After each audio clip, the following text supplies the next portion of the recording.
Lo llaman el presidente inútil bajo cuyo mandato Estados Unidos colapsó en el caos. Pero ¿quién fue realmente James Buchanan? Un hombre sin esposa, con apegos románticos secretos, acusado de traición y corrupción. No solo dejó atrás un país destrozado, sino también un rastro de rumores oscuros, historias turbias y escándalos que aún hoy provocan asombro. Cada una de estas historias revela un nuevo y a menudo inquietante lado de su carácter. Y solo escuchándolas todas podemos entender por qué sigue siendo uno de los líderes más misteriosos y desastrosos de la historia de América. Su legado no se mide solo en decisiones fallidas, sino en los ecos de una era que rozó el abismo, con un presidente que, en lugar de prevenir la tormenta, pareció caminar con los ojos cerrados hacia ella. Número 1.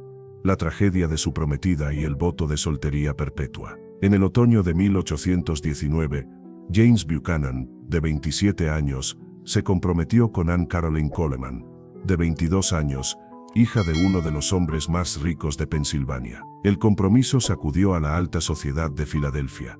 Buchanan era un abogado prometedor, pero sin el linaje ni la fortuna de Anne. Rumores apuntaban a que él buscaba más su herencia que su corazón. Apenas 3 meses después, Anne murió repentinamente por una sobredosis de láudano, un sedante popular a base de opio. Oficialmente, fue un accidente, pero en los pasillos de la élite se susurraba que se quitó la vida, devastada por las sospechas de infidelidad. La familia de Anne le negó la entrada al funeral.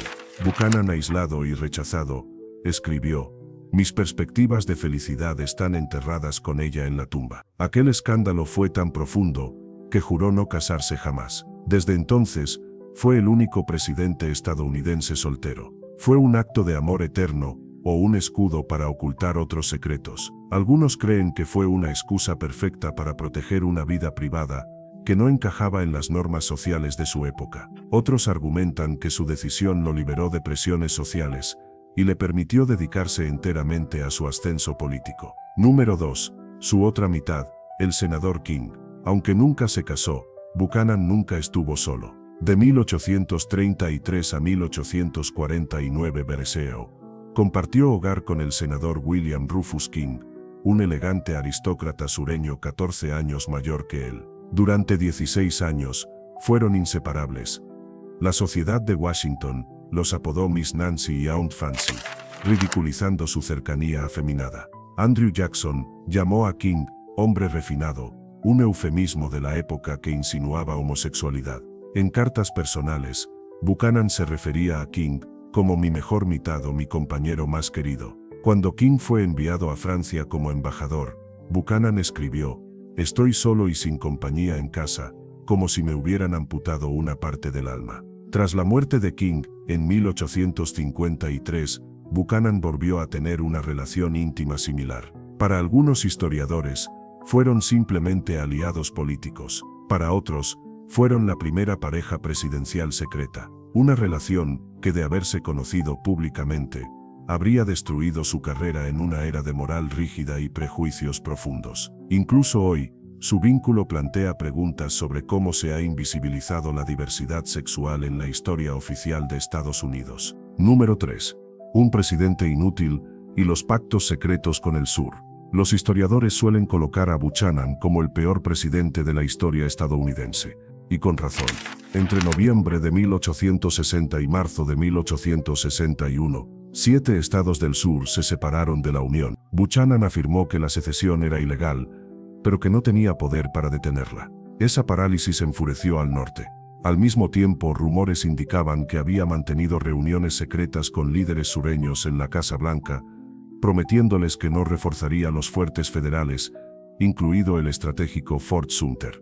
Su secretario de guerra, John Floyd, enviaba armas al sur en secreto. Buchanan fue acusado de traicionar a la nación antes incluso de que Abraham Lincoln asumiera el cargo. Se decía que mientras el país ardía, él seguía firmando decretos sin acción. Era débil o cómplice. Su silencio fue interpretado como aceptación, su pasividad como traición velada.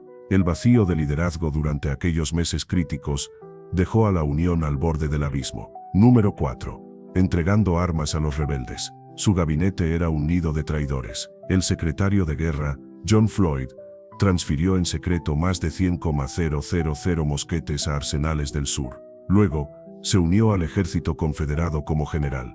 El secretario del Tesoro, Joel Cobb, también abandonó el gobierno para sumarse a la rebelión, y Buchanan no hizo nada. La prensa lo calificó de traidor por omisión. Muchos creen que permitió la traición desde lo más alto del poder, consciente de cada movimiento.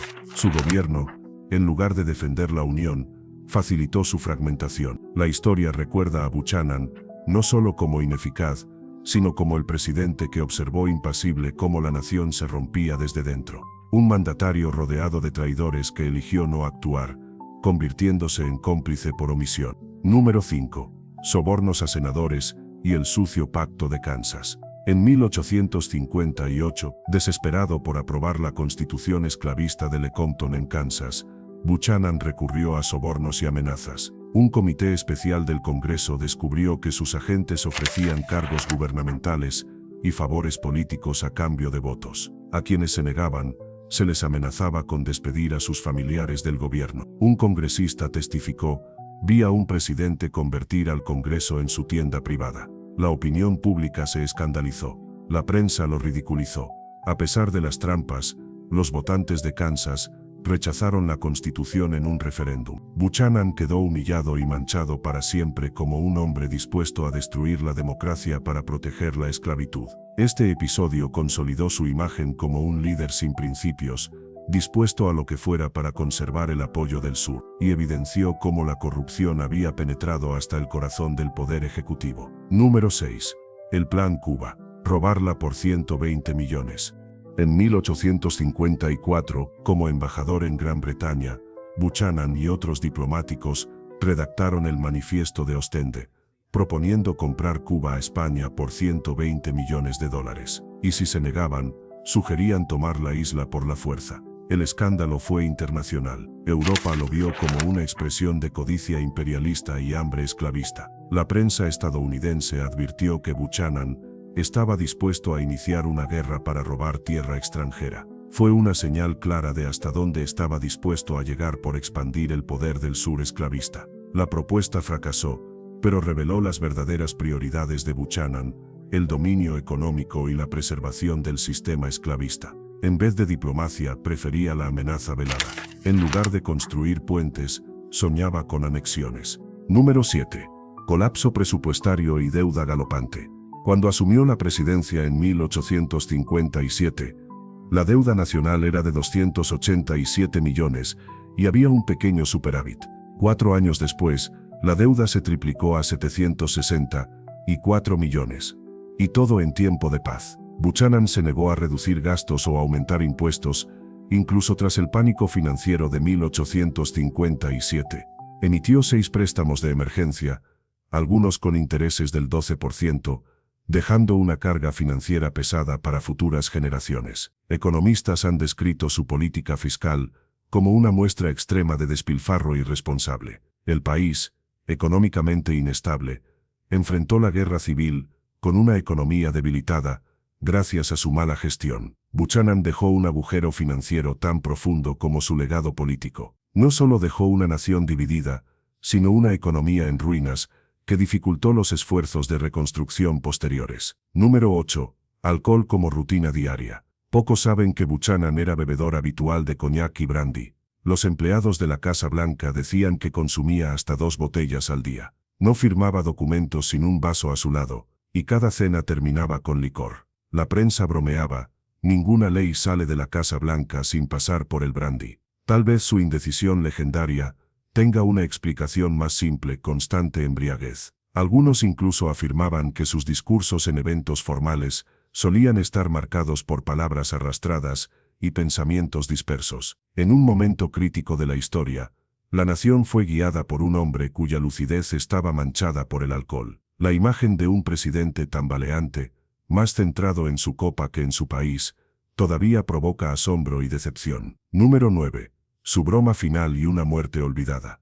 Al dejar Washington en 1861, le dijo a Lincoln: si usted es tan feliz entrando en la Casa Blanca como yo saliendo, es un hombre afortunado. Pasó sus últimos años solo, en su finca en Pensilvania. Rara vez fue consultado por líderes posteriores. No escribió memorias importantes. No ofreció explicaciones. Murió en 1868. No hubo honores de Estado. Su funeral fue pequeño. La prensa escribió, un presidente que se mantuvo lejos de las tormentas, incluso de su propio país, terminó así su vida. Una vida cuya debilidad le costó demasiado a Estados Unidos. Sus errores quedaron como advertencia, pero su nombre, con el tiempo, cayó en el olvido. Un legado sepultado entre susurros, errores y silencios eternos. Quizás esa fue su elección final, desaparecer sin ruido como gobernó.